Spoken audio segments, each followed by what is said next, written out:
I can do this because God won't give me more than I can handle. Hey, welcome back, everybody. Today we need to talk about this phrase. Most Christians say it when their life is falling apart or they're going through a battle, or we like to encourage other Christians with this verse. But it's not true. It sounds comforting, and today we're going to look at why this promise is not actually found in the Bible and why believing it might be the reason that we feel paralyzed right now in taking the next step. See, most people think that this promise comes from 1 Corinthians chapter 10, verse 13. Here, we're going to read it on the screen together.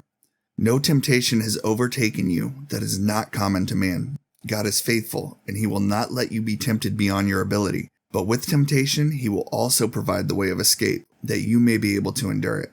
Now, did you catch that? This promise is about temptation. It's a promise that God won't let us be tempted beyond our ability to resist. It's not a promise that you will never face suffering, pressure, or heartache that is bigger than your human capacity to carry. In fact, if we look at the rest of Scripture, we see the exact opposite. God frequently gives his people way more than they can handle.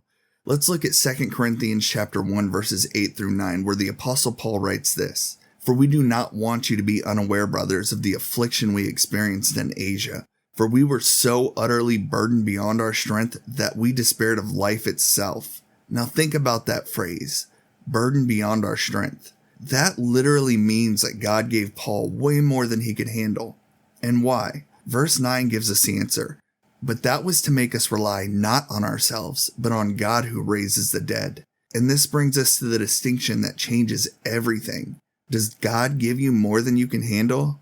If you mean you or me on my own, then yes, he does it constantly. If you mean you or me as empowered by the Spirit, no. See, God gives us more than we can handle so that we're forced to hand it over to God who can handle it. A perfect example of this switch is Gideon in the book of Judges.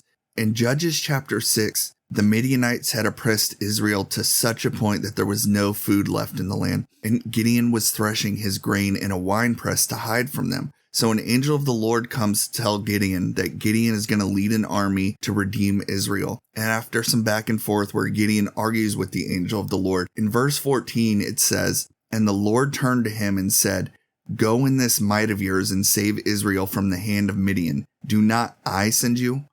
Go in this might. Gideon was terrified. He didn't have any might. But that's the point. God didn't wait for Gideon to feel strong. He said, Go with weakness you have right now because I'm sending you and I will give you strength. It's where our weakness begins that God's strength begins.